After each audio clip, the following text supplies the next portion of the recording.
semuanya, selamat pagi. Kembali lagi dengan saya. Perkenalkan, nama saya Rafael dari Stihar. Bagaimana nih kabar teman-teman sekalian? Sehat-sehat aja kan? Nah, teman-teman, pada kesempatan kali ini saya mau membawakan sebuah cerita nih. Cerita dari rakyat Sumatera Barat. Ada yang tahu nggak apa judul cerita kita pada kali ini? Ya, betul, yaitu asal muasal Danau Kembar. Danau Kembar merupakan jenis danau vulkanik yang telah berusia jutaan tahun. Danau yang menjadi salah satu objek wisata ini berada di kaki Gunung Talang, deretan Bukit Barisan yang membujur di Pulau Sumatera. Danau Kembar masuk ke dalam wilayah Kecamatan Lembah Gumanti, Kabupaten Solo, Provinsi Sumatera Barat. Meskipun merupakan danau vulkanik, Danau Kembar memiliki asal-usulnya yang masih diceritakan secara turun-menurun oleh masyarakat Solo.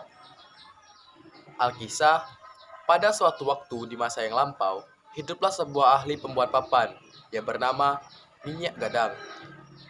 Karena keahliannya karena keahliannya tersebut, Minyak Gadang banyak mendapatkan pesanan dari warga kampungnya untuk membuat bahan. Kualitas papan buatan Minyak Gadang terkenal akan kualitasnya yang sangat bagus. Karena ia mencarinya jauh di dalam hutan. Minyak Gadang memiliki sebuah kapak yang besar yang sangat tajam.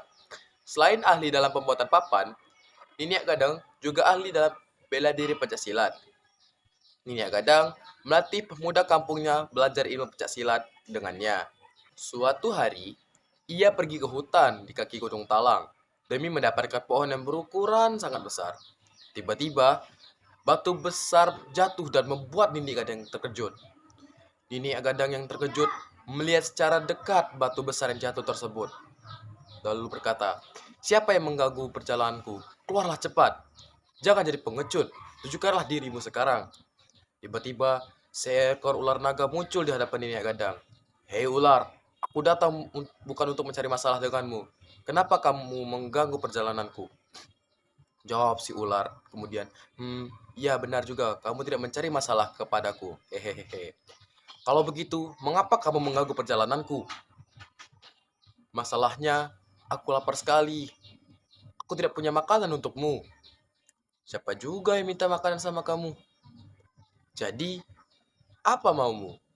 Aku akan memakanmu. Jika kamu bisa mengalahkanku, maka aku akan bersedia menjadi makananmu, kata Niniak Gadang. Dan perkalian antara Niniak Gadang dan ular pun terjadi.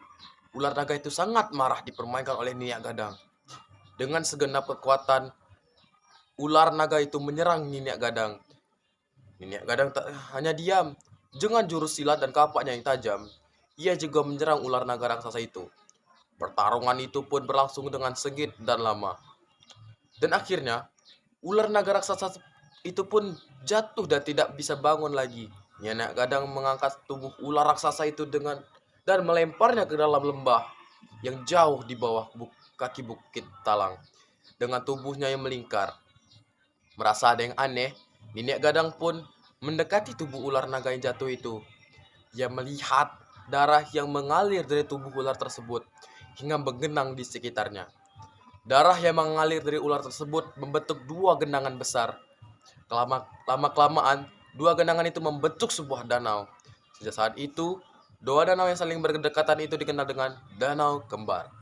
Sedangkan lembah tepat danau itu disebut dengan Lembah Gumanti, yang merupakan singkatan dari Lembah Nagonan Mati. Nah, teman-teman, itulah tadi salah satu cerita mengenai asal muasal Danau Kembar dari Provinsi Sumatera Barat. Baiklah, saya rasa segini saja cerita kita pada pagi hari ini. Sampai jumpa di next cerita, oke? Bye-bye.